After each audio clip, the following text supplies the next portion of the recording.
Mes appétits, combien de fois ai-je entendu des phrases comme je croyais que j'étais stupide, ou je croyais que j'étais pas à la hauteur, ou pas assez intelligent. Et toi, est-ce que ça te parle? Si oui, tu es peut-être sur le point de comprendre quelque chose de grand sur toi-même. Et je suis vraiment heureuse aujourd'hui de pouvoir porter ces messages parce que je suis passée par là, parce que ma famille est passée par là et parce que mon métier aujourd'hui, c'est d'accompagner des personnes comme toi à découvrir en fait qu'elles sont loin d'être stupides, loin d'être pas assez, mais que tu as certainement quelque chose d'atypique.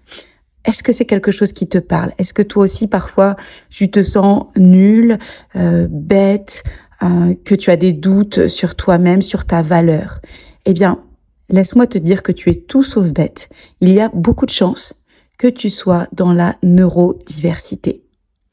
C'est souvent un choc de découvrir que le problème ne vient possiblement pas de toi, mais peut-être du fonctionnement différent, atypique de ton cerveau, de ta personnalité, de la manière dont tu interagis avec le monde extérieur.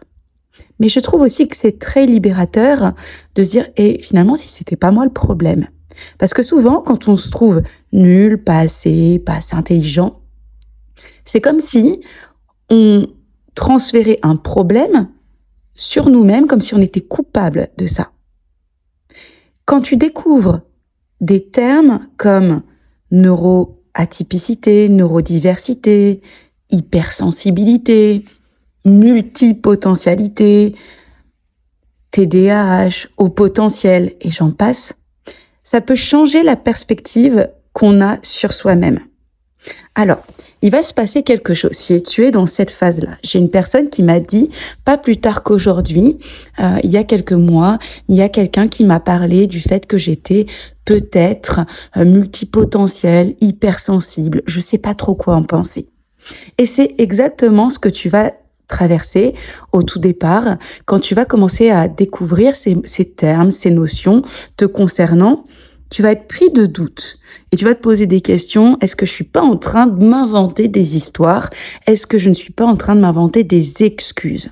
Et là encore, en fait, quand tu es en train de te raconter des choses comme ça sur toi, finalement, regarde au-delà de ça. C'est comme si tu étais en train de porter une culpabilité et que tu étais en train de te dire, attends, je suis coupable et là, je suis en train d'essayer de me trouver des excuses pour me sortir de cette culpabilité. Comment je le sais? Je le sais parce que je suis passée par là. Je le sais parce qu'il y a des années en arrière, quand j'ai commencé ce chemin où on m'a parlé de haut potentiel, hypersensibilité. Alors l'hypersensibilité, ça m'a pas surprise. Par contre, le côté haut potentiel intellectuel, moi j'étais loin de me trouver quelqu'un de particulièrement intelligente. Et ça a été ce chemin-là de me dire, attends, tu t'inventes pas une vie, là, tu t'inventes pas des histoires. Qu'est-ce que tu peux faire si tu en es à ce passage-là? Eh bien, je t'invite dans une démarche qui va te conduire à aller dans la clarté. Tu peux utiliser des outils. Moi, qu'est-ce que j'ai fait? Je ne suis pas tout de suite allée voir des professionnels.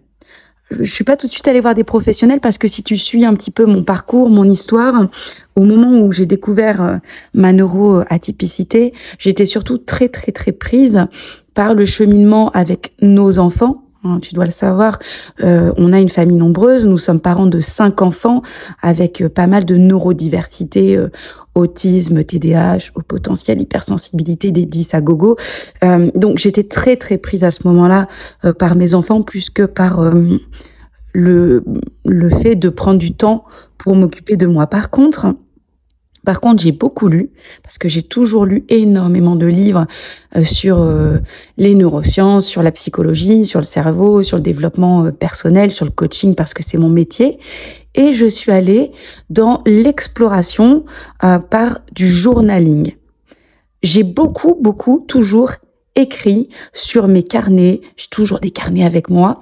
Et j'ai toujours beaucoup écrit, de telle sorte que ça m'a permis de prendre de la hauteur sur les pensées qui étaient les miennes, sur la manière dont je fonctionnais.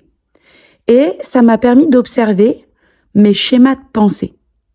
Et ces schémas de pensée, en fait, j'ai pris de la hauteur comme si c'était une des personnes que je coachais et je me suis rendu compte de certaines évidences.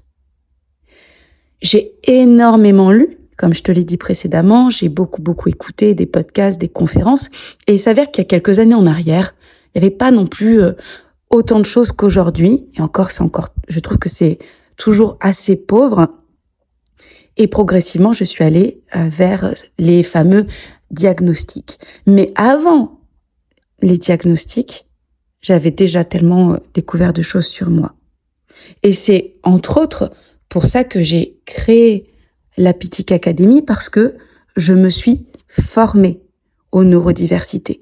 Mais toi, tu passes certainement par ce cap-là. Et comprendre sa neuroatypie, c'est ouvrir une nouvelle porte sur ta vie. C'est une meilleure connaissance de toi et c'est surtout une meilleure connaissance de ta façon différente de fonctionner et une acceptation.